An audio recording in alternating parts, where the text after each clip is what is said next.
The morning sun painted the Nebraska sky in shades of gold and orange as Thomas Hartwell pulled on his worn work boots. At 58, his hands bore the calluses of 3 decades spent working the same land his father had farmed before him. The coffee in his chipped mug had grown cold while he stared out the kitchen window at fields that should have been green with healthy corn by now.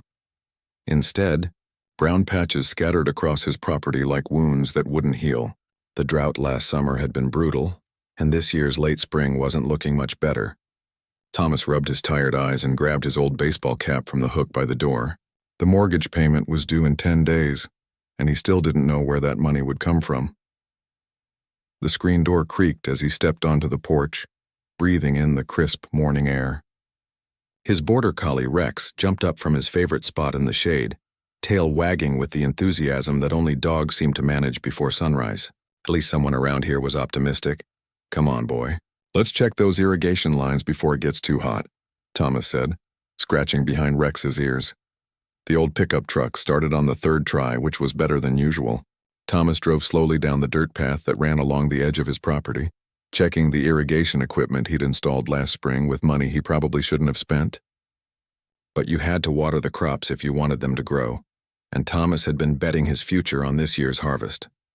Rex rode in the passenger seat with his head out the window, ears flapping in the breeze. The sight always made Thomas smile, reminding him of better times when his wife Martha would sit in that same spot, planning their dreams for the farm. Those dreams felt pretty distant now. 2 years after cancer had taken her away and left him with medical bills that seemed to multiply like weeds. As they rounded the bend near the west field, something caught Thomas's eye. At first, he thought it might be a piece of farm equipment that had blown over in last night's storm. The weather had been fierce, with lightning that lit up the whole sky and thunder that shook the windows of the farmhouse. But as he got closer, Thomas realized what he was looking at wasn't farm equipment at all. "What in the world?" he muttered, stopping the truck and stepping out for a better look. A small airplane sat crumpled in his cornfield, its white wings twisted at odd angles. A trail of broken corn stalks marked where it had skidded to a stop, maybe 100 yards from where Thomas stood. The plane looked like one of those private aircraft he sometimes saw flying overhead, heading to who knows where with people who could afford to travel in their own planes. Rex barked once, then started toward the wreckage with his nose to the ground. Thomas felt his heart speed up as he followed, pulling his cell phone from his pocket out of habit before remembering that service out here was about as reliable as his truck's starter. "Stay back." "Rex," he called, though he wasn't sure why. The plane was clearly not going anywhere, and the only sounds coming from it were the occasional creak of settling metal. As Thomas got closer, he could see that the cockpit was mostly intact, though spiderweb cracks covered the windscreen. That's when he saw her. A woman slumped forward in the pilot's seat, her dark hair covering her face. She wore what looked like an expensive flight suit, now torn and stained with blood. Thomas's first aid training kicked in, learned years ago when he'd volunteered with the rural fire department. He approached the plane carefully, checking for fuel leaks or any sign that the aircraft might be unstable. The engine was cold and silent, and he couldn't smell gasoline, which was a relief. "Ma'am, can you hear me?" he called out, but got no response. The door on the pilot's side was bent but not completely crushed. Thomas managed to work it open with some effort, the metal groaning in protest. Up close, he could see that the woman was breathing, though shallow and irregular. Blood trickled from a cut on her forehead, and she was definitely unconscious. Thomas had seen enough injuries over the years to know this was serious. The woman needed medical attention, and she needed it fast. But the nearest hospital was in Millerville, 45 minutes away on a good day, and that was if his truck decided to cooperate. "Rex, get back to the truck," Thomas ordered, and the dog obeyed immediately. Carefully, Thomas checked the woman for obvious injuries. Her left arm was clearly broken, bent at an unnatural angle, and she had what looked like broken ribs based on how she was breathing. But her neck seemed stable, and there wasn't any obvious spinal damage that he could see. Moving someone with potential injuries was risky, but leaving her here was worse. Thomas had learned long ago that sometimes you had to make tough decisions with incomplete information. That was farming in a nutshell, really. He managed to get the woman's seatbelt unfastened and very carefully lifted her from the pilot's seat. She was smaller than she'd looked sitting down, maybe 5'6", and lighter than he'd expected. Her expensive-looking watch caught the morning sunlight. and Thomas noticed her clothes were definitely not from any store in Millerville. The walk back to his truck felt like it took forever, even though it was only a couple hundred yards. Thomas kept talking to the unconscious woman, partly because he'd heard that helped and partly because the silence was making him nervous. "Hang in there, miss. We're going to get you some help. You picked a heck of a place to crash land, but at least someone found you." Rex had already jumped into the truck bed. Sensing that this wasn't a normal trip, Thomas managed to get the woman settled in the passenger seat, using his jacket to cushion her head and trying to position her broken arm as comfortably as possible. The truck started on the first try, which Thomas took as a good sign. As he drove as quickly as he dared toward the main road, he found himself wondering who this woman was and what had brought her airplane down in his cornfield. She didn't look like any pilot he'd ever seen, more like someone who belonged in a boardroom than a cockpit. But questions would have to wait. Right now, the only thing that mattered was getting her to the hospital alive. Thomas pressed a little harder on the gas pedal and hoped his old truck would hold together for one more emergency run.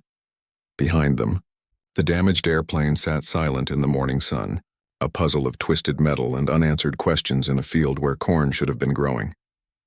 The drive to Millerville Regional Hospital felt like the longest 45 minutes of Thomas's life. Every pothole in the rural road made him wince, worried about jarring the unconscious woman beside him. He kept glancing over to make sure she was still breathing, one hand on the steering wheel and the other ready to steady her if needed. "Almost there," he said quietly, though he wasn't sure if she could hear him. "Just hang on a little longer." The woman had stirred a few times during the drive, mumbling words he couldn't quite make out. Something about Denver and a meeting that sounded important, but mostly she stayed still, her breathing shallow and concerning. When Thomas pulled up to the emergency room entrance, he barely had the truck in park before rushing around to the passenger side. A nurse who'd been taking a smoke break immediately dropped her cigarette and ran over to help. "What happened?" she asked as they carefully lifted the woman from the truck. "Plane crash in my cornfield," Thomas explained, following them through the automatic doors. "Found her about an hour ago. She's been unconscious the whole time." The emergency room burst into action. Doctors and nurses surrounded the woman, asking Thomas rapid-fire questions about how he found her and what injuries he'd noticed.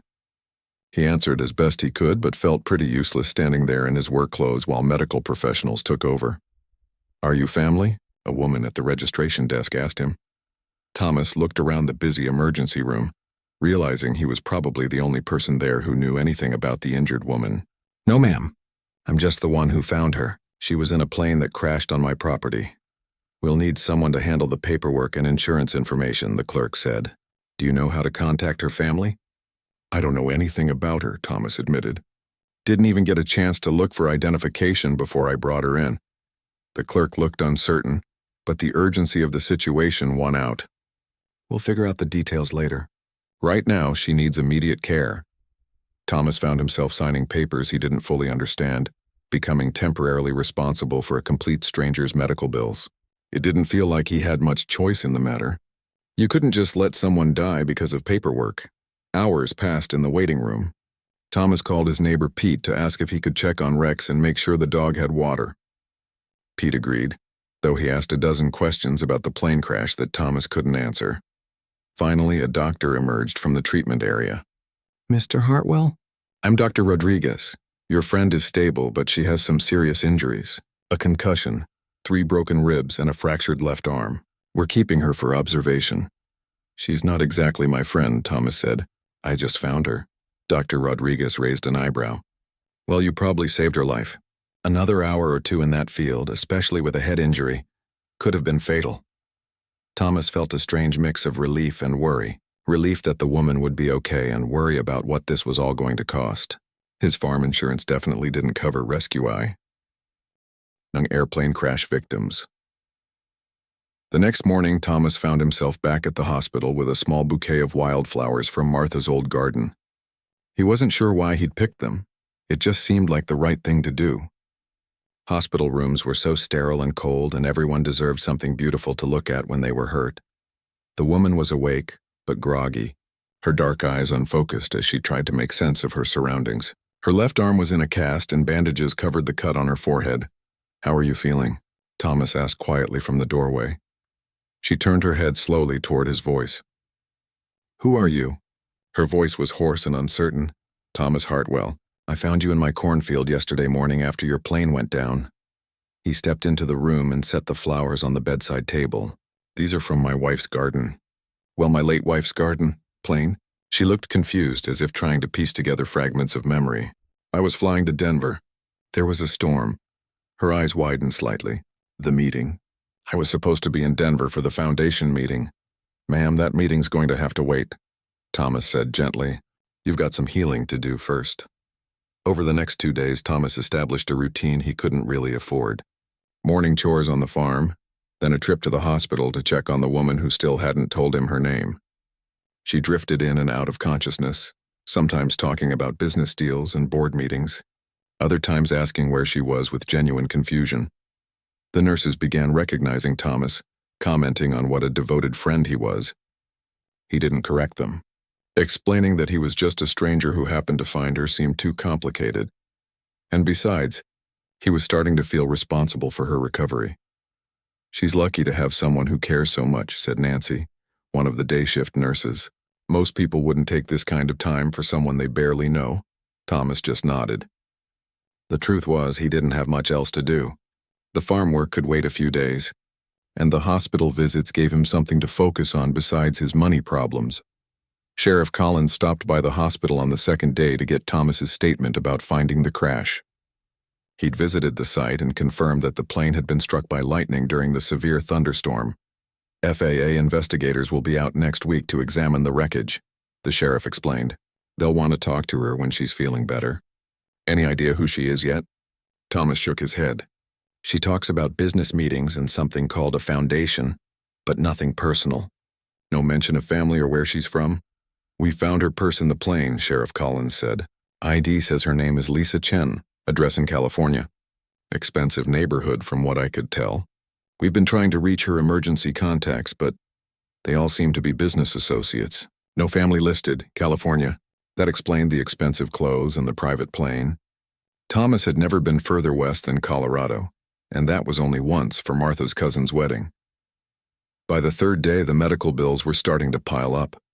Thomas tried not to think about the numbers on the papers the hospital kept giving him to sign. His farm was already hanging by a thread financially. This unexpected expense might be the thing that finally broke him. But when he walked into Lisa's room that afternoon and saw her sitting up, alert and looking almost like herself again, he knew he'd made the right choice. Some things were more important than money. You're the farmer, she said clearly, the first fully coherent sentence he'd heard from her. That's right, Thomas Hartwell. And you're Lisa Chen from California. She nodded slowly. I remember now. The storm, the lightning strike, trying to find somewhere to land. She looked at him with genuine curiosity. You saved my life, didn't you? I just happened to be in the right place at the right time, Thomas said, uncomfortable with the attention. Lisa Chen studied his weathered face and work-worn hands. Something tells me there's more to it than that. Lisa's recovery over the next few days was remarkable. The fog of confusion lifted from her eyes and she began asking detailed questions about everything that had happened since the crash. Thomas found himself spending longer periods in her hospital room, partly because she seemed genuinely interested in hearing about farm life, and partly because talking to someone new was a welcome distraction from his financial worries. So you just found me and decided to help, Lisa said on her 4th day in the hospital.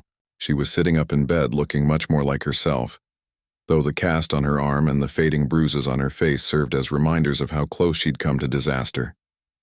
No questions asked. Thomas shrugged from his chair beside her bed. What was I supposed to do? Leave you there?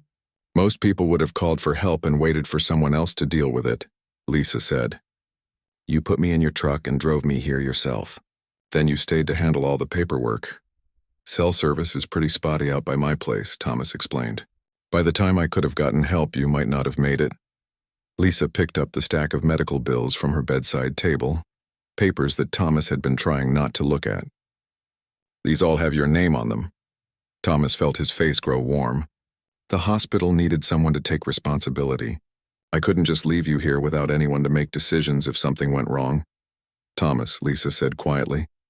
Do you have any idea how much this is all going to cost? He'd been dreading this conversation. I'll figure something out. Maybe set up a payment plan or something. Lisa stared at him for a long moment. You're going to bankrupt yourself for a complete stranger. It's not that bad, Thomas lied, though they both knew it probably was. I need to tell you something, Lisa said, setting the bills aside. I haven't been completely honest about who I am. Thomas felt a knot form in his stomach. What do you mean? My full name is Lisa Chen, and I'm the CEO and founder of Chen Technologies. It's a biotechnology company based in California. Thomas nodded. Okay, that explains the private plane. Thomas, Lisa said carefully, my company is worth about $2.5 billion. The words hung in the air between them. Thomas blinked, trying to process what she'd just said. $2.5 billion? With a B, yes. Thomas stood up abruptly, suddenly feeling like he didn't belong in the room. I should probably go. You'll want to contact your own people now, make proper arrangements. Sit down, Lisa said firmly. Please. Reluctantly, Thomas sat back down, but he couldn't quite meet her eyes. I had no idea. I mean, I figured you had money with the plane and all. But not this much money. Right. Thomas felt embarrassed about the wildflowers he'd brought from Martha's garden, about his old pickup truck in the parking lot, about his work clothes and calloused hands. You probably think I'm some kind of fool, getting in over my head like this. Actually, Lisa said, I think you're the most genuine person I've met in years. Thomas looked up, surprised by the warmth in her voice. Do you know what I was doing when my plane went down? Lisa asked. I was flying to Denver to finalize the acquisition of a smaller biotech company, a deal worth about $400 million. I was so focused on beating my competitors to the purchase that I decided to fly through a thunderstorm rather than wait it out. That doesn't sound very smart, Thomas said without thinking, then immediately regretted it. Lisa laughed, the first real laugh he'd heard from her. You're absolutely right. It was incredibly stupid. I risked my life for a business deal that, in the grand scheme of things, wasn't even that important. But you said it was worth $400 million. Thomas, I make more than that in a typical quarter. I was just being greedy and impatient. Lisa's expression grew serious. But you risked your financial future to save the life of someone you'd never met. Tell me which one of us made the better decision. Thomas didn't know how to answer that. He'd never thought about it in those terms. I want to know about you, Lisa continued. Really know about you. Not the polite small talk we've been making, but the real story. What's your life like? What are your problems? What keeps you awake at night? Why? Thomas asked, genuinely confused. Because in my world, everyone wants something from me. Money, connections, business deals, investments. When people are nice to me, it's usually because they're hoping to get something in return. Lisa gestured around the sterile hospital room. But you've been coming here every day, bringing me flowers from your wife's garden, reading to me when I was barely conscious. You signed your name to medical bills that could destroy you financially, and you have no idea who I am or what I could do for you. Thomas thought about Martha's medical bills, about the mortgage payments he couldn't make, about the farm that might not survive another bad year. I guess I just did what seemed right. That's exactly what I mean, Lisa said. When was the last time someone did something for me just because it seemed right? Over the next hour, Thomas found himself telling Lisa things he hadn't talked about with anyone since Martha died. He told her about watching his father work the same land, about meeting Martha at a church social when they were both 19, about their dreams of expanding the farm and maybe having children someday. He told her about Martha's cancer diagnosis, about spending 2 years watching the strongest person he knew gradually fade away, about the medical bills that had eaten up their savings and then some. He told her about last year's drought, about lying awake at night wondering if he'd be the generation that lost the family farm. Lisa listened without interrupting, asking occasional questions that showed she was really paying attention. She didn't offer advice or try to fix anything. She just listened. The ironic thing, Thomas said finally, is that Martha always said I was too trusting. She used to worry that someone would take advantage of me someday. He managed a weak smile. I guess she was right. How so? Well, here I am, financially responsible for the medical care of a billionaire who could probably buy my whole county without thinking twice about it. Lisa was quiet for a moment. Thomas, do you regret helping me? No, he said immediately. Even knowing what I know now, I'd do the same thing again, even if it cost you your farm. Thomas thought about it seriously. Even then, some things are more important than money. Lisa smiled, but there was something sad in her expression. I've spent the last 15 years building a company, making deals, accumulating wealth. I thought that was what success looked like. She looked down at her hands. But I can't remember the last time I did something just because it was the right thing to do. A nurse appeared in the doorway. Visiting hours are ending soon, she announced. Thomas stood up. I should let you get some rest. Thomas, Lisa said as he reached the door. Thank you. For everything. No need to thank me. Yes, there is. You saved my life and you reminded me what kind of person I want to be. As Thomas drove home through the darkening countryside, he found himself thinking about Lisa's words. He'd always assumed that having money solved most of life's problems. But listening to her talk, he wasn't so sure anymore. Maybe everyone had their own kind of struggles, regardless of how much money they had in the bank. When Dr. Rodriguez cleared Lisa for discharge 3 days later, she surprised everyone by refusing to make arrangements to return to California. I'm not going back yet, she told Thomas when he arrived for his usual morning visit. I want to stay here for a while longer. Thomas looked confused. Stay where? The hospital won't keep you if you don't need medical care. I was hoping you might let me stay at your place, Lisa said, then quickly added, I'll pay you for room and board, of course. I just need some time to think, and I can't do that properly if I go back to my regular life right away. Thomas felt like he was in some kind of strange dream. You want to stay at my farm? If you'll have me. I know it's an unusual request. Thomas thought about his small farmhouse with its creaky floors and outdated kitchen. Then he thought about the woman who'd spent the last week in expensive hospital rooms and probably lived in a mansion back in California. It's not fancy, he warned. Just a simple place. Nothing like what you're probably used to. That's exactly what I need right now, Lisa said. Simple. So Thomas found himself driving home with a billionaire in his passenger seat, wondering what Martha would have thought about this turn of events. Lisa sat quietly during the drive, taking in the rolling farmland and small rural communities they passed through. It's beautiful out here, she said as they turned onto the gravel road leading to Thomas's property. So peaceful. It can be lonely too, Thomas admitted, especially since Martha passed. The farmhouse sat at the end of a long driveway, surrounded by mature oak trees that provided shade from the afternoon sun. It was a modest 2-story structure that Thomas's grandfather had built in the 1940s, with a wide front porch and white paint that needed touching up. Rex came bounding around the corner of the house as soon as he heard the truck, barking with excitement at seeing Thomas return with a visitor. Lisa climbed carefully out of the passenger seat, favoring her injured ribs, and immediately knelt down to greet the enthusiastic border collie. What's his name? She asked, laughing as Rex tried to lick her face. Rex. He's usually pretty good with strangers, but he seems to really like you. I've always loved dogs, Lisa said, scratching behind Rex's ears. But my lifestyle doesn't really allow for pets. Thomas showed Lisa to the guest bedroom upstairs, a simple room with floral wallpaper that Martha had chosen and a window overlooking the cornfields. Lisa set her small overnight bag on the bed and looked around with genuine appreciation. This is perfect, she said. Thank you for letting me stay. That evening, Lisa insisted on helping with dinner preparation despite her cast and sore ribs. She moved carefully around the kitchen, asking questions about everything from the old cast-iron skillet to the vegetables from Thomas's garden. I haven't cooked a real meal in years, she admitted, watching Thomas prepare fresh green beans. I mostly eat at restaurants or have food delivered. Cooking's not that complicated, Thomas said. Martha taught me most of what I know. She said a man should be able to feed himself properly.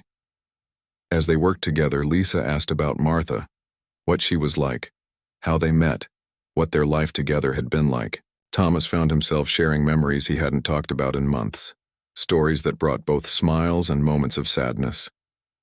She sounds like an amazing woman, Lisa said as they sat down to eat.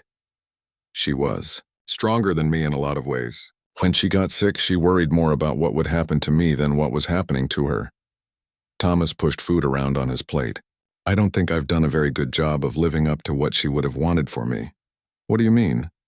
She always said I was too stubborn to ask for help when I needed it. Too proud to admit when I was in over my head. Thomas gestured around the modest kitchen. Look at this place. The farm's falling apart. I'm behind on every bill and I'm about to lose everything she and I worked for together. Lisa was quiet for a moment, Can I ask you something? What would make you happy? If money wasn't an issue, what would you want your life to look like? Thomas considered the question seriously. I'd want the farm to be successful again. Not just surviving, but thriving. I'd want to grow crops that actually help people, maybe feed families or contribute to something meaningful. He paused. And I guess I'd want to feel like Martha would be proud of what I've done with the place. The next morning, Lisa surprised Thomas by appearing in the kitchen at sunrise, already dressed and ready for the day. I want to learn about farming, she announced. Real farming, not just what I've read in business reports about agricultural companies. Thomas looked skeptical. It's hard work, and you're still recovering from some serious injuries. I can handle light duty, Lisa said. Please, I want to understand what you do here.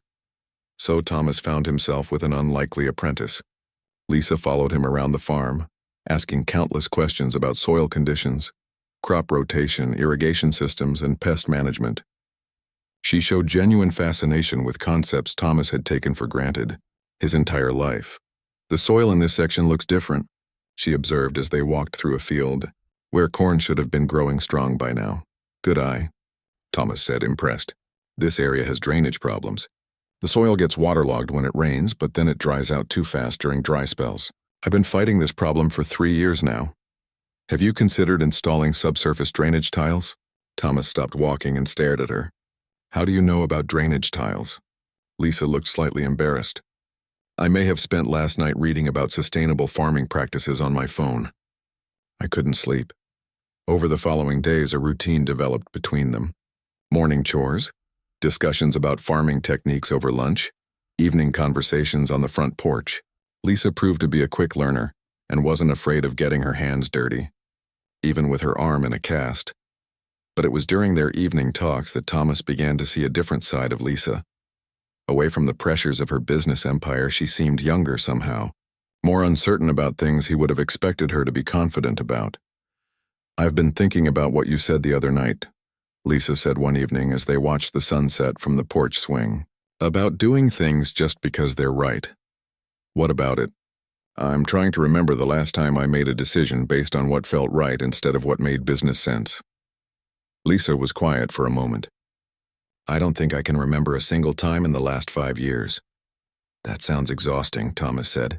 It is. Everything is calculated, analyzed, optimized for maximum profit or strategic advantage. Even my charitable giving goes through committees that evaluate the tax benefits and public relations impact. Thomas rocked the swing gently with his foot. Martha used to say that the best decisions usually felt right in your gut before they made sense in your head. Your wife was a wise woman. She was. I just wish I'd listened to her more often when she was alive. Lisa turned to look at him. What do you think she'd say about your current situation? Thomas thought about it. Probably that I'm being too stubborn to accept help, even when it's offered by someone who genuinely wants to give it. They sat in comfortable silence as the last light faded from the sky, both lost in their own thoughts about choices made and opportunities missed.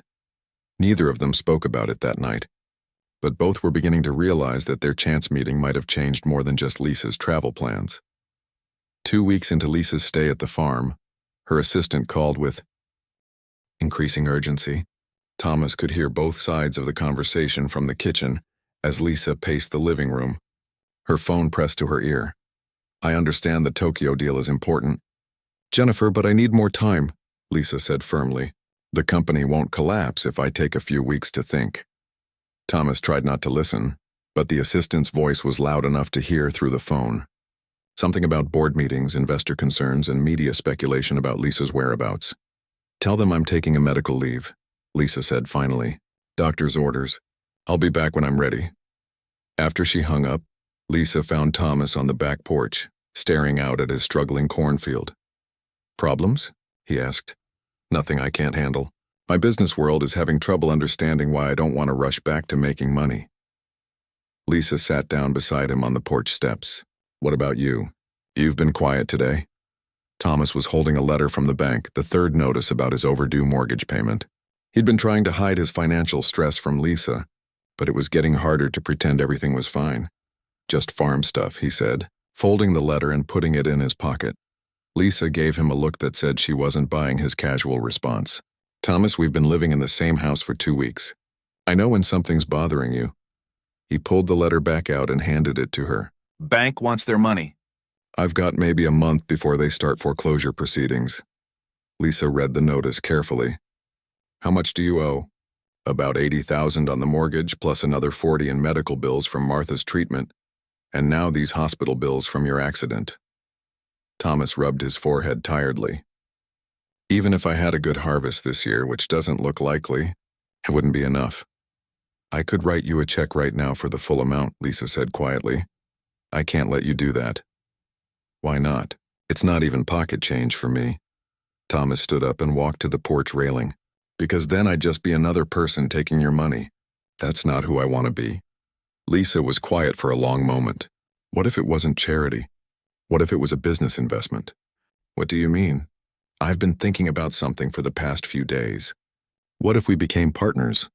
Thomas turned around to face her. Partners in what? This farm. Your knowledge and my resources working together? Lisa's eyes lit up with excitement as she talked. Thomas, do you realize how much you know about sustainable agriculture? You've been solving problems with limited resources for 30 years. That's exactly the kind of innovation the world needs. I'm just a corn farmer. No, you're not. You're a problem solver who happens to grow corn. You figured out how to work with difficult soil, unpredictable weather, and tight budgets. That's valuable knowledge. Lisa pulled out her phone and showed him something she'd been working on. I've been researching agricultural technology companies. They're spending millions trying to develop drought-resistant crops and sustainable farming methods. But they're doing it in laboratories, not real fields. Thomas looked at the screen, not entirely understanding what he was seeing. What if we created something different? Lisa continued. A working farm that's also a research center. We could test new technologies using traditional farming wisdom. Combine the best of both worlds. Lisa, I appreciate what you're trying to do, but I don't know anything about technology companies or research centers. And I don't know anything about farming. That's why we need each other. Lisa stood up and moved closer to him. I'm not talking about charity, Thomas. I'm talking about a real partnership. You'd own 50% of everything we build here. Thomas felt overwhelmed by the scope of what she was suggesting. This is crazy. We've known each other for 3 weeks. Sometimes the best decisions happen fast, Lisa said. What does your gut tell you? Thomas thought about Martha's advice about trusting his instincts.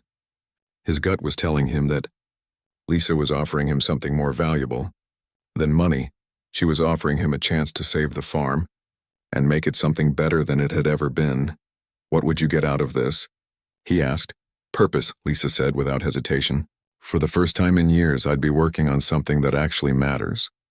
Something that could help feed people and protect the environment. Over the next few days, they worked out the details. Lisa would invest in upgrading the farm's infrastructure, installing modern irrigation systems, and creating a small research facility in the old barn. Thomas would continue managing the day-to-day farming operations while also serving as a consultant on sustainable agriculture practices. They would call it the Hartwell Chen Agricultural Innovation Center. The transformation began almost immediately. Construction crews arrived to install the new irrigation system that would solve the drainage problems in the West Field. Agricultural engineers came to assess the soil and design crop rotation schedules. Lisa's contacts in the biotech industry started expressing interest in field testing their drought-resistant seed varieties. But the biggest change was in Thomas himself. For the first time since Martha's death, he had hope for the future. He threw himself into learning about agricultural technology with the same enthusiasm Lisa had shown for traditional farming methods. You know, Lisa said one evening as they watched the sunset from their newly renovated front porch, I haven't thought about stock prices or board meetings in 3 days. Is that good or bad? Thomas asked. It's wonderful. I feel more like myself than I have in years. 6 months later, the Hartwell Chen Agricultural Innovation Center was featured in a major farming magazine. The article described how traditional farming knowledge and modern technology had combined to create crop yields 30% higher than regional averages, using 20% less water. Thomas found himself speaking at agricultural conferences, sharing what he'd learned about sustainable farming. University researchers came to study their methods, Other farmers started asking for advice about implementing similar techniques on their own land. Martha would have loved seeing the farm like this, Thomas said one evening as they walked through fields of healthy, thriving corn. I think she would have loved seeing you like this, Lisa replied. You're not just surviving anymore.